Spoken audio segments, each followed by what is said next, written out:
Start करेंगे electromeric effect. Electromeric effect यह एक टेम्पररी इफेक्ट का ही प्रकार है, जिसके अंदर क्या होता है, अगर कोई रिएजेंट बाहर से अटैक करता है तो उसके अंदर पोलैरिटी डेवलप हो जाती है कंपाउंड के अंदर, और वो हमारा इलेक्ट्रॉन डिस्प्लेसमेंट शो करता है। उसके अंदर इलेक्ट्रॉन का डीलोकलाइजेशन पॉसिबल हो पाता है अगर कोई रिएजेंट अटैक करता है तो।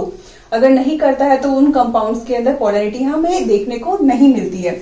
अब ये किन टाइप्स के कंपाउंड के अंदर होता है? जिन कंपाउंड के अंदर हमारे डबल बॉन्ड और ट्रिपल बॉन्ड पाया जाता है उनके अंदर हम इलेक्ट्रोमेरिक इफेक्ट देखते हैं। जैसे कि एग्जांपल लें हम, एल्कीन्स है, एल्काइंस है, कीटोन्स है, एल्डिहाइड्स है। इस टाइप के जो कंपाउंड होंगे जिनके अंदर डबल बॉन्ड प्रेजेंट हो या ट्रिपल बॉन्ड प्रेजेंट हो, तो उनके अंदर क्या होगा, इलेक्ट्रोमेरिक प्रभाव हम देखने को मिलेगा। और जनरली यह एल्केन्स के अंदर नहीं पाया जाता है, क्योंकि एल्केन्स के अंदर ना तो कोई डबल बॉन्ड है ना ट्रिपल बॉन्ड है, तो इसके अंदर इलेक्ट्रॉन्स का डीलोकलाइजेशन पॉसिबल नहीं हो पाएगा जब कोई रिएजेंट अटैक करेगा तो। ठीक है, तो इसके अंदर हमें पोलैरिटी देखने को नहीं मिलती है। और ये क्या होता है, ये तभी पॉसिबल होता है जब हमारी कोई केमिकल रिएक्शंस चल रही हो। During the chemical reaction we observe electromeric effect.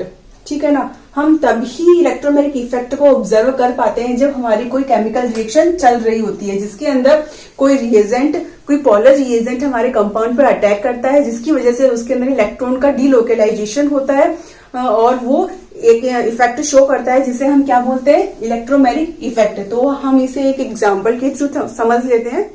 अब हम एक एग्जाम्पल लेते हैं जिसमें कि इलेक्ट्रोमेरिक प्रभाव कैसे होता है किसी केमिकल रिएक्शन के अंदर, वो हमें पता चलेगा। ये हमारा कोई भी डबल बॉन्ड से बॉन्डेड कोई एक कंपाउंड है, हमने सिंपल एल्कीन लिया है, यहाँ कोई भी ग्रुप अटैच हो सकता है।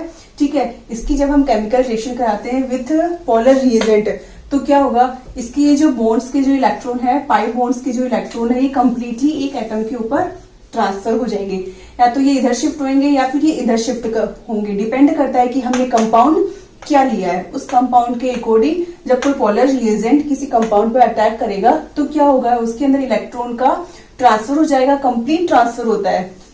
इसके अंदर इलेक्ट्रॉन्स का, पाई बॉन्ड्स के जो इलेक्ट्रॉन होंगे उनका कंप्लीट ट्रांसफर होगा एक दूसरे एटम के ऊपर। एक एटम से दूसरे एटम पे कंप्लीट इलेक्ट्रॉन का ट्रांसफर होगा, जिससे क्या होगा, इस कार्बन पे तो क्या आएगा, नेगेटिव चार्ज, और इस कार्बन पे क्या आएगा, पॉजिटिव चार्ज।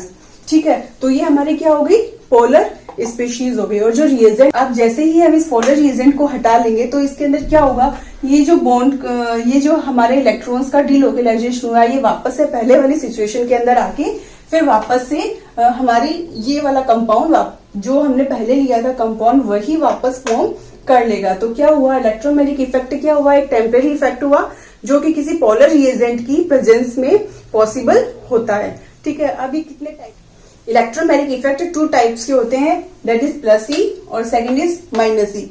प्लस ई इलेक्ट्रोमेरिक इफेक्ट के अंदर क्या होगा, इसके अंदर कंपाउंड के ऊपर वो रिएजेंट अटैक करेगा जो कि क्या होगा, इलेक्ट्रॉन डेफिशिएंट होगा। तो इलेक्ट्रॉन डेफिशिएंट होने की वजह से वो कंपाउंड के उस पार्ट पर अटैक करता है जहां पर कि इलेक्ट्रॉन की डेंसिटी क्या हो, ज्यादा हो। जैसे कि हम एक एग्जांपल लेते हैं, हमने एग्जांपल लिया,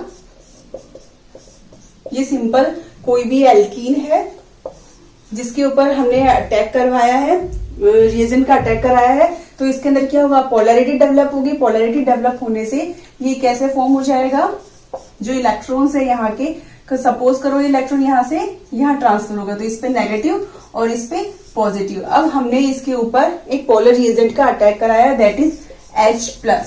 H+ क्या है, एक इलेक्ट्रॉन डेफिशिएंट रिएजेंट है जो कि अब कहाँ अटैक करेगा, ये उस साइड पे अटैक करेगा जहां पर कि क्या हो, इलेक्ट्रॉन डेंसिटी ज्यादा हो। मतलब इस कार्बन पे ये अटैक करेगा तो हमारे क्या बन जाएगा,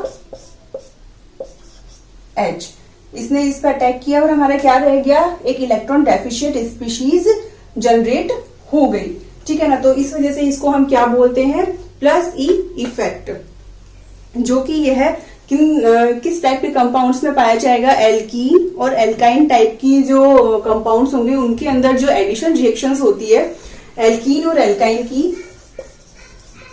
एल्कीन्स और एल्काइंस की जो एडिशन रिएक्शंस होती है,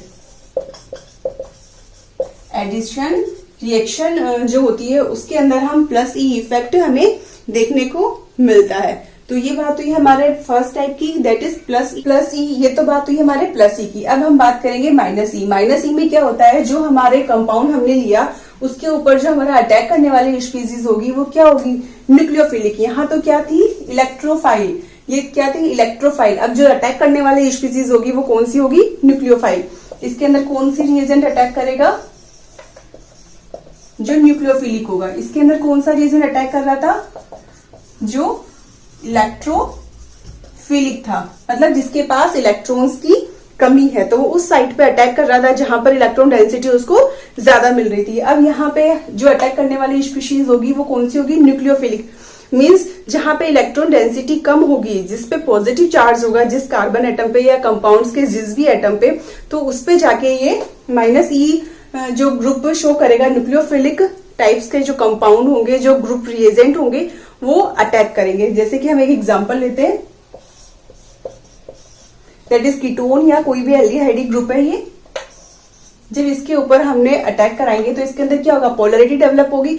पोलैरिटी डेवलप होने से इसके अंदर क्या होगा, पोलराइजेशन हो जाएगा। पोलराइजेशन होने से जो हमारा पॉजिटिव और नेगेटिव चार्ज है वो क्या होगा, ट्रांसफर होगा एक एटम से दूसरे एटम पे। तो जिसकी इलेक्ट्रॉन नेगेटिविटी ज्यादा होगी वो बॉन्ड में पार्टिसिपेट करने वाले इलेक्ट्रॉन्स को क्या करेगा, अपनी तरफ अट्रैक्ट कर लेगा। अपनी तरफ अट्रैक्ट करने से उसके ऊपर क्या आएगा, नेगेटिव चार्ज।